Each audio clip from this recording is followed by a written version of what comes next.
Hi everyone, welcome to the Leadership Biz Cafe. I'm your host, Tanvir Nasir, CEO of Tanvir Nasir Leadership, our leadership firm that now offers both virtual and in-person keynotes and workshops on a variety of leadership topics. To learn more about our leadership education and training services, visit our company's website at tanvirnasir.com. And now, let's get to my guest for this episode, Dr. Timothy Clark. Our environment has a direct impact on our behavior. And if it's fear, if there's pervasive fear on a team or in an organization, that's the first sign of weak leadership in that organization. We know that. Psychological safety is really the bellwether. It's the central indicator of the overall health of an organization. Over the past few years, there's been a growing interest in the concept of psychological safety in today's workplaces, and how this can help with employee productivity and retention. But are we being too limited in how we think about psychological safety in the workplace? And consequently, is this leading us to not only be less effective in driving engagement and collaboration in our organization, but to missing out on untapped growth opportunities and our real ability to innovate? That's some of the areas I'll be exploring with my guest, Dr. Timothy Clark. Tim is the founder and CEO of LeaderFactor, a consulting firm that specializes in organizational change, strategic agility, psychological safety, and emotional intelligence. Tim has written 5 books, including his latest, The 4 Stages of Psychological Safety, Defining the Path to Inclusion and Innovation, which is what we'll be discussing over the course of this episode. Hi, Tim. Welcome to the Leadership Biz Cafe. Hey, thanks, Tanvir. Good to be with you. So, Tim, the term psychological safety has certainly been garnering a lot of interest in leadership circles for the last few years. And I imagine in light of the various social issues that are now being rightfully pushed into the spotlight, from the issues of income disparity that are so clear to see thanks to the COVID-19 pandemic, to addressing systemic racism in all its manifestations as a result of the global embracing of the Black Lives Matter movement, that we are going to see more discussions around creating psychological safety in every workplace. But of course, with such terms comes a lot of interpretation and assumptions about what it means. So could you start us off here, Tim, with a straightforward explanation of what psychological safety means, especially in the context of today's workplaces? Yeah, let's do that, Tanvir. I think, well, as you said, it is blowing up. The concept is blowing up, and I think this is just the beginning. The concept goes back to 1965, when a couple of researchers at MIT, Edgar Schein and Warren Bennis, they coined the term. And the research around it, it was slow moving for a long time. And then really in just the last couple of years, it's exploded. And we've seen global interest in this concept because the research is so compelling. What the research shows is that there's a very direct relationship between psychological safety and performance. Now, let me back up and let's talk about exactly what it is. So let me give you a long academic clinical definition. So here it is. Psychological safety means it's not expensive to be yourself. So that's it. That is the essence of what psychological safety means. It's not socially, emotionally, politically, economically expensive to be yourself. And so if it's not, then what do people do? Then they are themselves. But if it is expensive, then they are not themselves. And this takes us, Tanvir, to the central research finding that we have around this concept, which is that fear changes people's behavior. Now, this is a very, very important. I cannot stress how important this finding is, this principle is. Fear changes people's behavior. That means that wherever we are in any social environment, on a team, in any kind of organization, our environment has a direct impact on our behavior. And if it's fear, if there's pervasive fear on a team or in an organization, that's the first sign of weak leadership in that organization. We know that. Psychological safety is really the bellwether. It's the central indicator of the overall health of an organization. So now we can get into, we'll get into greater depth about the natural progression of psychological safety, but I think it's important to start there. It's not expensive to be yourself. I have to tell you, Tim, that I really appreciate this definition of psychological safety because I think for many of us, myself included, when we think of psychological safety, we think really in terms of inclusion, that we feel accepted and respected for who we are without having to change or hide any aspect of our true selves just so we can fit in. And I loved how you pointed out how it's not just about us feeling included, but that we feel safe to learn, that we feel safe to contribute, and safe to challenge the status quo, all without fear of us being embarrassed, marginalized, or punished in some way. And I think that definition, that explanation, we can appreciate how this is really just opening the door to that process of true psychological safety in organizations and even in our communities. And what I found particularly compelling about the statement is that for myself, I'm not just a visible minority, but where I live here in Quebec, I'm what you call also a linguistic minority. Because here in Quebec, the majority of us are French speakers, or what we call here francophones, and I'm an English speaker, or what we call an anglophone. So it's interesting how, even from my vantage point, I always assumed that when we're talking about psychological safety in organizations or in our communities, it's really just about feeling included. But as I read your book, I realized, no, this really is the baseline. This is the bare minimum, if you will. It is. It is. It's the baseline. And that's why for the last 3 years, what I've tried to do is to dig into the way that psychological safety really works with human beings and organizations and on teams. And what I found is that there's a very consistent pattern, very consistent. Across 4 stages, there's this natural progression where we begin with inclusion safety, which I call stage 1. And that means, as you said, Tanvir, that you feel included, you feel accepted, you feel that you belong, you feel that you fit in. And that really mirrors the pattern of natural human need. As human beings, as they interact with new people and new settings and new organizations, what's the first thing that they're worried about? Do I fit in? That's the very first thing that they worry about. Once that happens, once we establish inclusion safety, which is the baseline, the foundation, there's a lot more work to do. So then we go to stage 2, which is learner safety. Learner safety means that I can engage in the learning process. I can ask questions. I can give and receive feedback. I can experiment. I can make mistakes. And I'm not going to be embarrassed or harshly criticized or ridiculed for it. So that's on top of being included. That's stage 2. Then we go to contributor safety, which means, okay, I've learned, I've got skills, I've got knowledge, I've got experience. I want to use those. I want to apply those. I want to make a difference. That's what contributor safety is, to be a full member of the team, to be able to contribute, make a difference, participate in the value creation process. And again, there's a natural human instinct and desire to want to contribute. That's the first thing that you take a look at. Maybe if you played sports when you were a kid, you played some kind of sport, or maybe you learned an instrument, or maybe you were in the performing arts, or you did something. What is the natural desire once you learn something? You want to go use it. You want to go do it. You want to go try it out. It's the same thing with adults. It doesn't matter. So whether you're in school or whether you're working in professional life, you learn, and then you want to go apply what you learn and make a difference. So that's stage 3. And then we go to stage 4, which is, this is where it gets very interesting and very, very difficult for most organizations.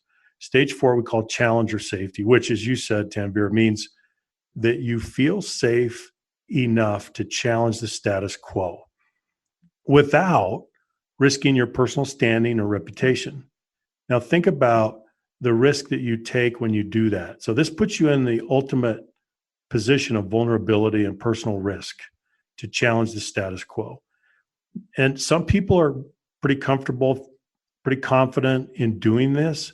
Most people are not, unless the environment communicates to them very clearly that it's okay, you can do this. Don't be afraid. We want you to weigh in. We want you to lean in. We want you to help us change and get better. Well, it's still very, very difficult for organizations to nurture this kind of environment. So when we cross over from stage 3, contributor safety, to stage 4, challenger safety, that crossover point, that's what I call the threshold of innovation, because it's really in stage 4, challenger safety. That's where we innovate. Innovation is by its very nature is subversive of the status quo. It undermines the status quo. We're talking about disrupting it, changing it. And so in order for people to do that, they have to feel safe in that process. The social exchange, let me just make this last point here. I think this is very important for people to understand. The social exchange, when you get to stage 4, challenger safety, is that I will give you candor in exchange for air cover. You need to protect me in the act of being vulnerable and being candid. And if I get air cover from you, then you're going to get candor from me. That's the social exchange.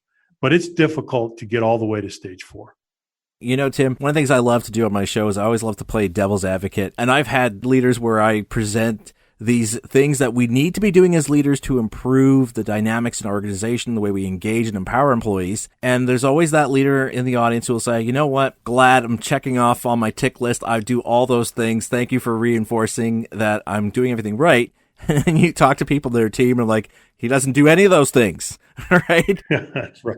So before you start thinking and easing back and thinking, oh, good, we encourage people to learn our organization. We encourage autonomy, and we definitely want people to speak up and challenge the status quo so we could be more innovative. The reality is, and we see that in so many studies, it's not happening to any real serious degree in a lot of organizations. So I'd really want to take us through these 4 stages, starting with the first one, that first stage of inclusion safety. Again, this is where most of us tend to think of when we think of psychological safety. But there's a line you wrote in this chapter that perfectly encapsulates how, as I just said, this is really the baseline and not something we should think of as the only thing we need to aim for or worry about. And you write that inclusion safety is not about worthiness. It's about treating people like people. In fact, you expand on this when you write that to be deserving of inclusion has nothing to do with your personality, virtues, or abilities. Nothing to do with your gender, race, ethnicity, education, or any other demographic variable that defines you. There are, at this level, no disqualifications except one, the threat of harm. So, on the surface, this seems to be something that should be effortless for leaders to create in their organization. And yet, when we hear the stories behind the Me Too and the Black Lives Matter movements, in fact, anytime we hear about issues of systemic racism and discrimination, what's clear is that there is a lack of inclusion safety.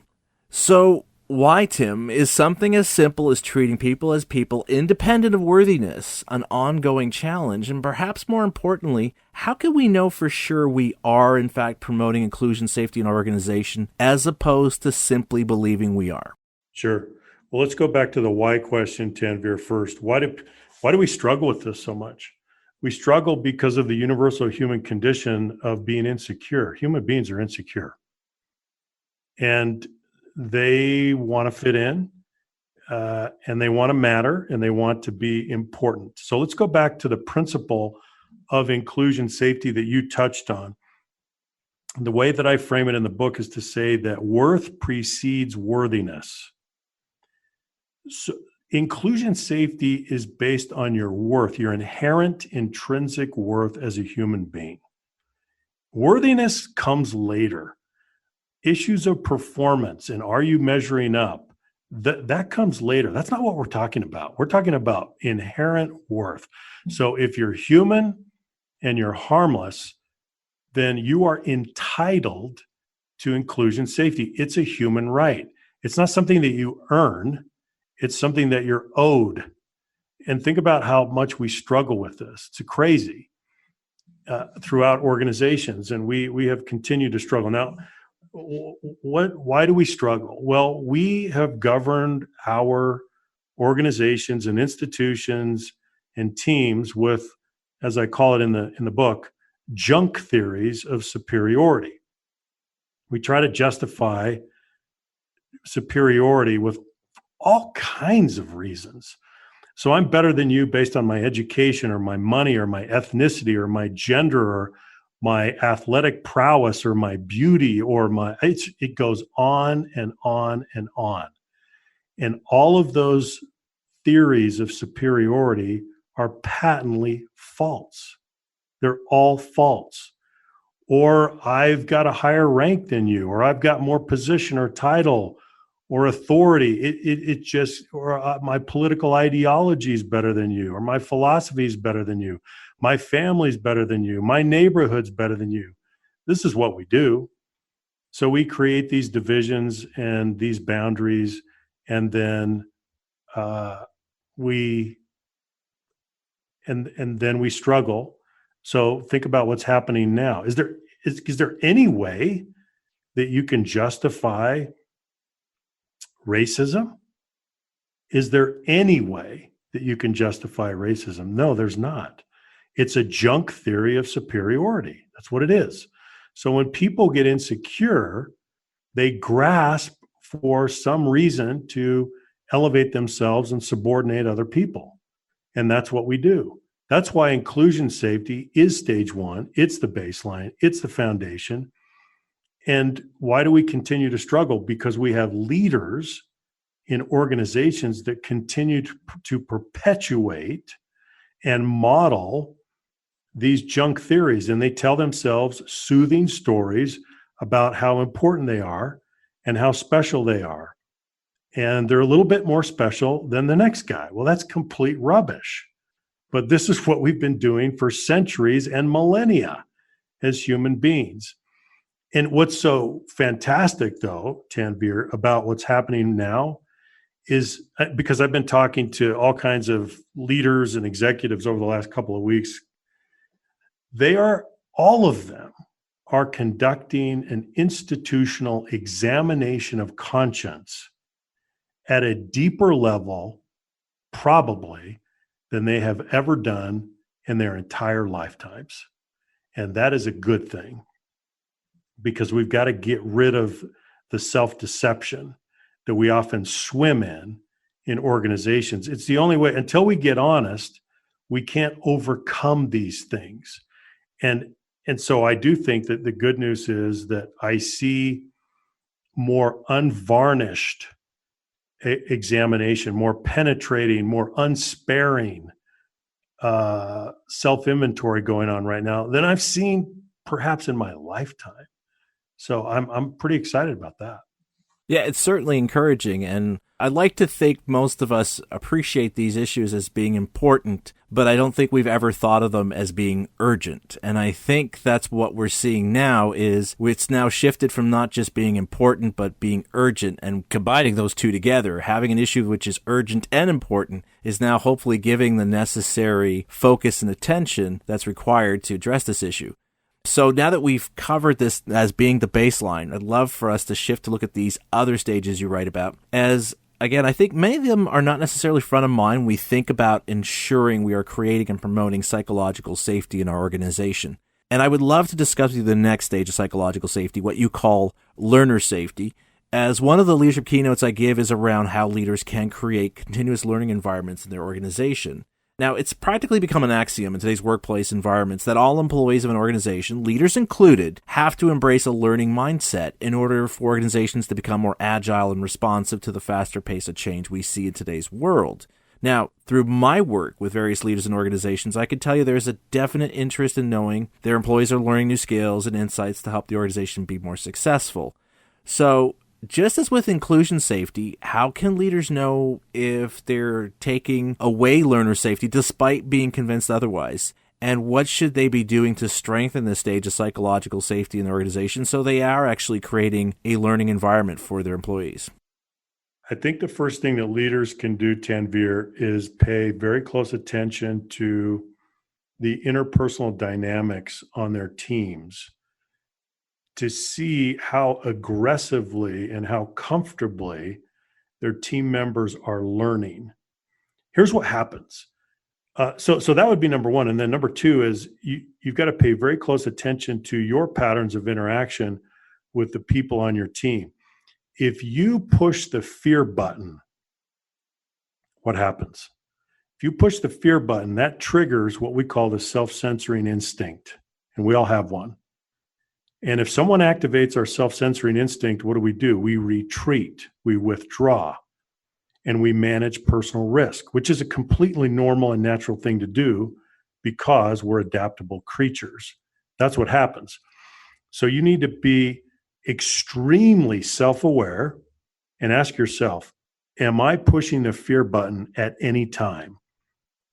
Because if you do, what happens is you're thrusting your people into a defensive mode of performance. And when they move into a defensive mode of performance, they can't learn very fast. The reason they can't learn very fast is, we know this from cognitive psychology, learning is both an intellectual process and an emotional process. And you cannot separate the two tracks.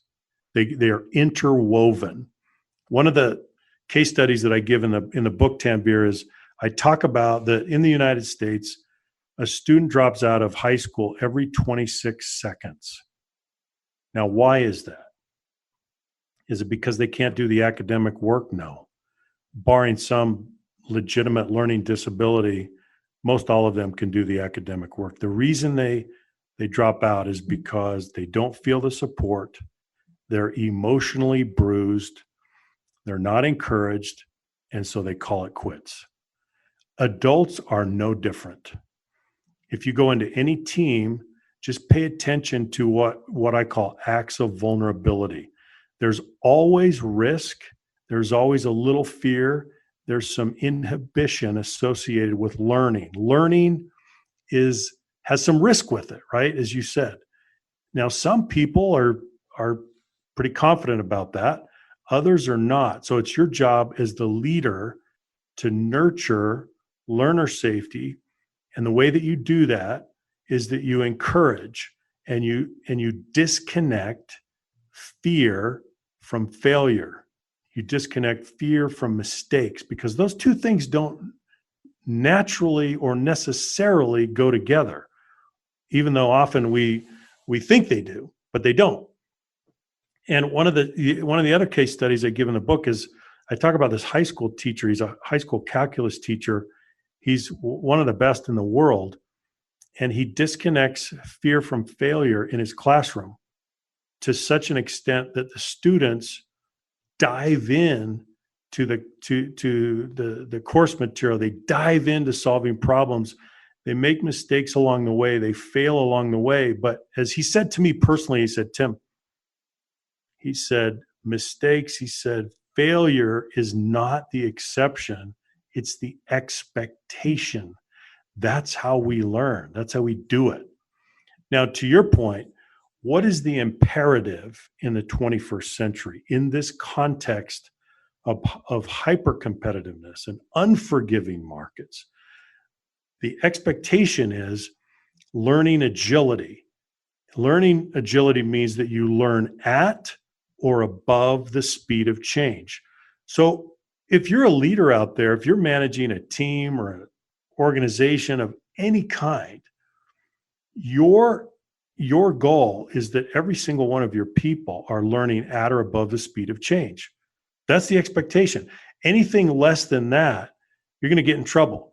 You're going to move into a learning obsolescence cycle, and you will be at risk.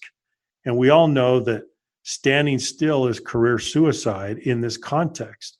So if you just think about that context, your analysis takes you right back to looking in the mirror and asking yourself the question, am I really nurturing learner safety? Have I disconnected fear from failure? Have I really created that kind of environment? And most people can say, you know what?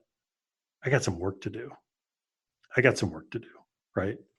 Absolutely. And I think it sets us up perfectly to explore that third stage of psychological safety, contributor safety, which is actually an interesting one because unlike these previous two, this one's not a right, but it's something we have to earn. that thanks to having that inclusion safety that makes us feel like we're a part of this team, and then the learner safety to grow our skills and expertise, we now want the chance to contribute to the shared purpose of the organization in a substantive or meaningful way. And what's interesting about this stage is its relationship to our gaining greater autonomy over what we do, where the better our contributions become, the more autonomy we gain over what we do. And yet, as many of us know either from personal experience or hearing about the experience of others, although employees may have the desired skills and abilities to do the work, in fact, they're the very reason we want them on our team in the first place, many leaders still tend to minimize the autonomy their employees are given. So, as this is something that's earned, how do we make sure we're offering it at the right time and conversely not limiting it when we shouldn't? That's a fantastic question, and there's not a formula for this. It's a matter of judgment because we delegate work, right? And so let's go through kind of a framework for accountability. So all the work that we do, we divide into tasks. A task is a basic unit of work, and so the lowest level of accountability and delegation is task level accountability. So I give you this task, you complete the task, you come back and you say, hey, I got it done, and we got it done on time in the right way. And then the boss says, fantastic. And once you have a demonstrated track record of that, then we go up to the second level of accountability, which is process or project. What's a process? It's a string of related tasks that we repeat over and over again. And so then we go and we say, okay, now you're in charge of this process that repeats. Once you demonstrate the ability to do that, do it well and do it reliably, then you've come to mastery there. So then we have our next graduation ceremony, and that's really our last one. And we go to the third level of accountability, which we call outcome level. Outcome means that, you know what? You know how to do it. You have a demonstrated track record at the task level and the process level. So we're going to empower you, and the terms of our engagement are going to shift, and we're going to focus on outcome. So if I go to my son and he knows how to, he knows how to mow the lawn, and he can water, and he can fertilize the grass, and he can trim, and he can do all those things, I'm not going to talk to him about all that anymore. I'm just going to say, Dan, my youngest son, I'm going to say, Dan, I want a manicured yard. Make it happen. That's outcome accountability.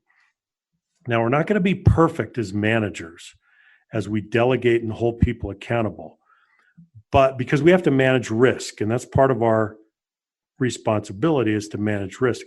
But what we want to do is we want to put some stretch in it.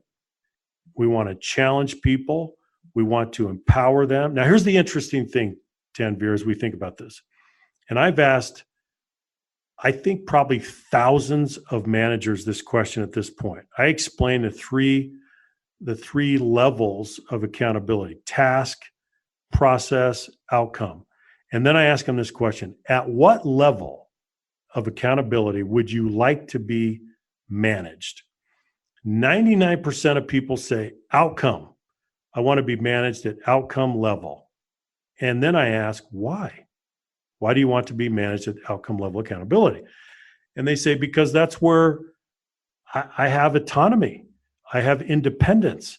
I have creative license. I have latitude. I can do things the way I want. That's exactly right. What outcome level accountability does is it transfers ownership. And when you transfer ownership, that's when the magic happens. Now, not everyone is going to respond beautifully to that, but most human beings want to get to the outcome level. That's where they do their best work. That's where they have career best experiences. That's where they have peak engagement experiences. That's where they go into flow. This is where they shine. This is where the magic happens. And so managers, why would you not want your people to go to that place? You have maximum leverage. You're able to multiply your influence and impact as a leader, which is what leadership is all about. So then we have to ask the question, Tanvir, why, if a person has the demonstrated ability to move to greater autonomy, why do we sometimes keep micromanaging them? Why do we hold them back? And I hope your listeners are thinking about this very carefully. The reason that we hold them back, it's our problem. It's because of our insecurity. It's because of our arrogance, right? I mean, otherwise, why would you hold them back? You wouldn't. You would want maximum leverage in your position as a manager. And yet we still see people chronically micromanaging people. Have you seen this? Oh, I've seen it. And I've had a lot of people share horror stories of to the depths that they've been micromanaging their organization. Yeah. It's one of the most interesting things. And so if the person has the ability to go to process level accountability or outcome level accountability, then it's our responsibility and it's our opportunity to take them on that journey. And if we are fighting that, we're fighting ourselves. We've got an ego problem. We've got an insecurity problem. We are full of hubris. Because why would we not do that? If you can't rejoice in the success of your people, you shouldn't be in the leadership business. No, absolutely not.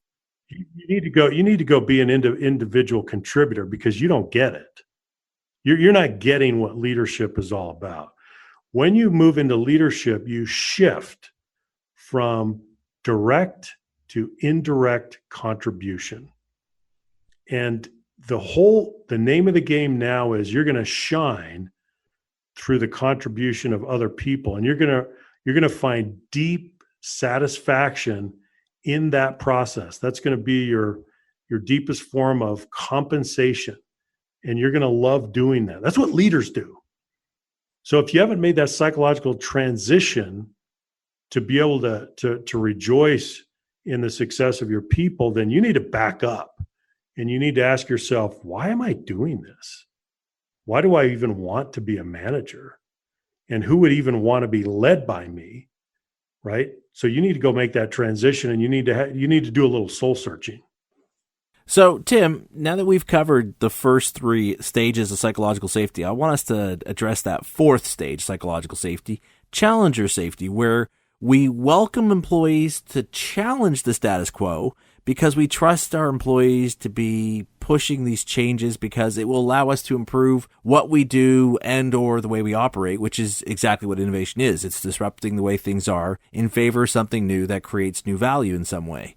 Of course, as we all know, pushing for change, even if we can see it's for the collective good, can still be hard to get going and face a lot of resistance, which in the case of organizations can lead a lot of talented people to either leave the organization or to shut down and revert to staying at that third stage of psychological safety where the only drive is to have that autonomy to do your work because you provide only the results that are being asked of you. So I can see why this is the last stage of psychological safety because pushing for this kind of disruptive change to the status quo is challenging.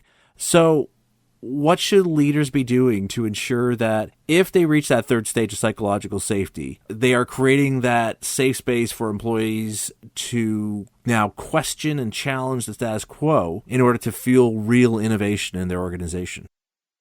You said something, Tanvir, that I want to focus on for just a minute. You said your talented people are going to want to be change agents.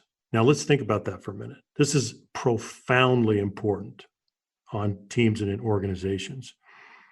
Your most talented people, they do want to make a difference. They do want to be change agents. That's why they're here. And if they're not allowed to do that, and by the way, think about all of the talented millennials that are pouring into the workforce. They look at psychological safety as a term of employment. They expect it. And if they don't get it, they're going to bounce. And so what we're seeing now across organizations is that if you don't supply psychological safety, if that's not the defining attribute of the culture, you will bleed out your top talent. They're not going to stay. They're going to call timeout and say, hang on a second. Wait a second. What are you guys doing? I came here to contribute. I'm excited to be here. I'm excited to contribute. I'm going to learn and I'm going to contribute. I want to make a difference. And so what are we doing here? Psychological safety is like, that should be a given. That's the way that these millennials are thinking.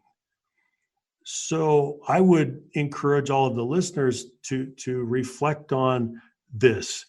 And how are you going to retain your top talent if you don't provide an environment where they feel free and able to take on the status quo? They want to innovate. And you can't innovate unless challenger safety is there. Now, let's go back to the question that you asked, Tanvir, which is, so what do you do as a leader? Now, there are many things that you can do. And by the way, we do also have the behavioral guide that goes to the book. It's a companion to the book, and it's a free download that everybody can have access to. But let me just mention a couple of what global best practices that are in the behavioral guide, and there are others, but here are a couple of them that may be helpful. One is, as a leader, you have to pay very close attention to your emotional response to dissent. When someone disagrees with you, when someone pushes on you, or when they bring you bad news, how do you respond? What is your emotional response pattern to being challenged, to dissent? If it's not so good, I can tell you that signal goes out loud and clear to your team. That's the signal that they're going to pay attention to more than any other factor. And that signal will either give them permission to challenge the status quo, because basically what you're doing is you're setting a norm. And you're saying dissent is accommodated or it is not accommodated. Acts of vulnerability are accepted or they are not accepted. You make that crystal clear in your emotional response to these tough issues. So that's number one. You will never achieve challenger safety until you start developing superb emotional intelligence. So now, why is that? Because emotional intelligence it's your conduit of influence. It's the way that you convey your knowledge and your skills and your experience. So EQ really delivers IQ. It's your delivery system.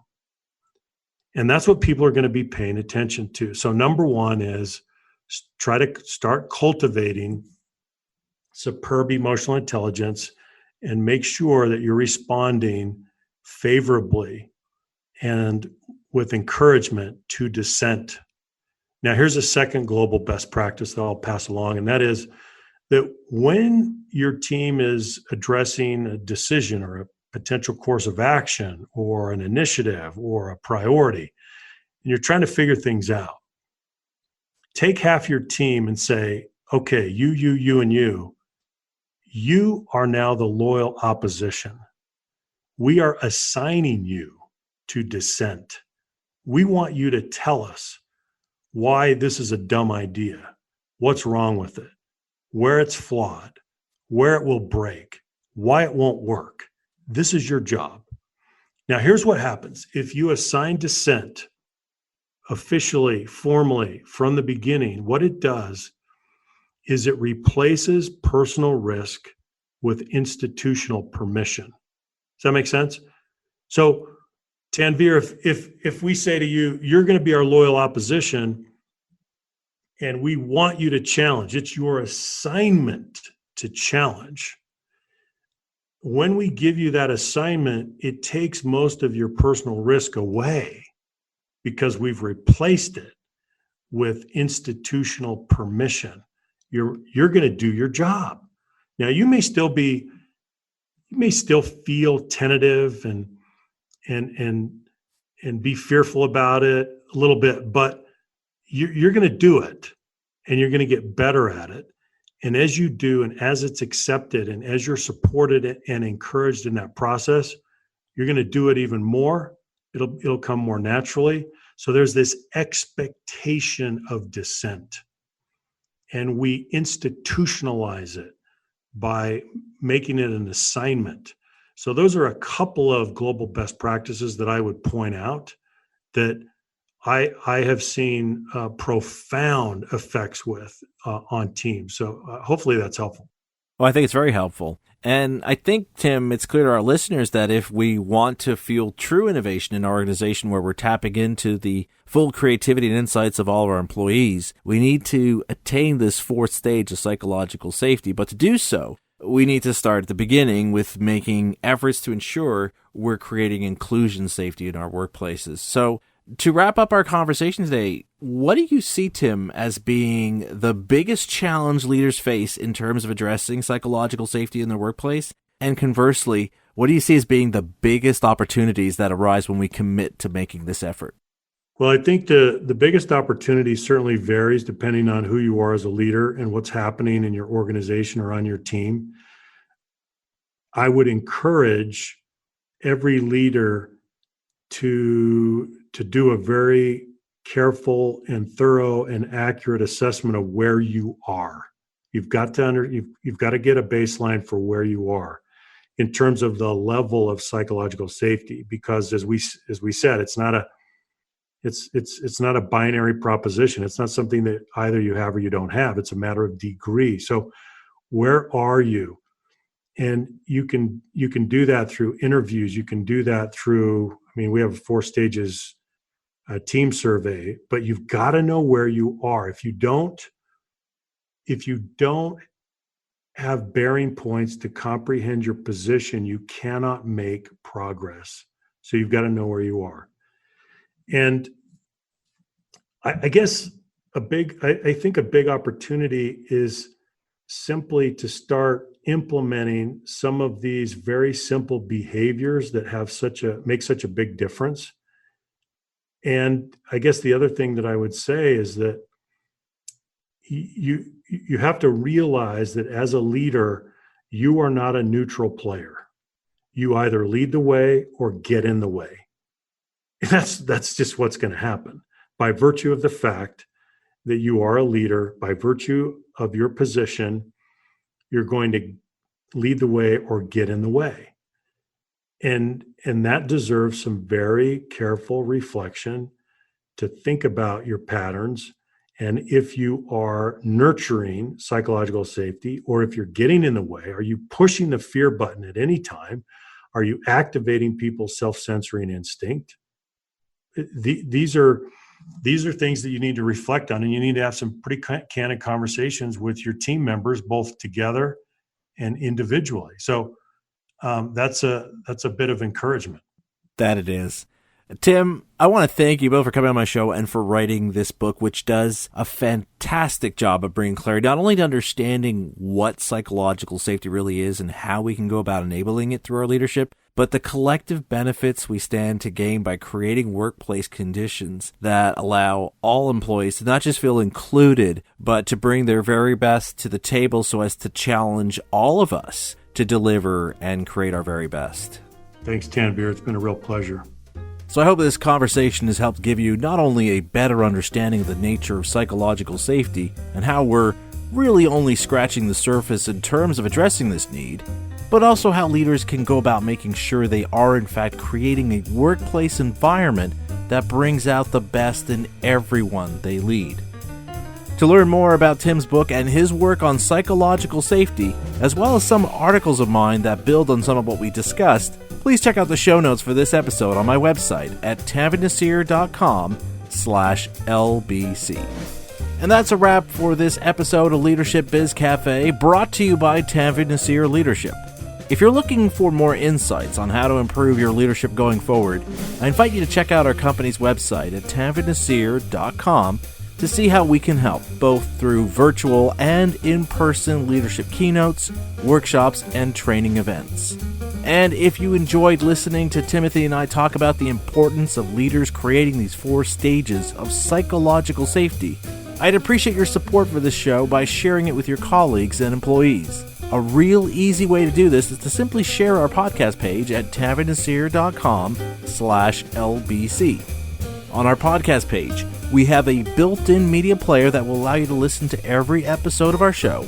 And you'll also find on this page links to subscribe to our show so you can catch our latest episodes when they're released on iHeartRadio, Spotify, Apple Podcast, Stitcher Radio, and Google Podcast.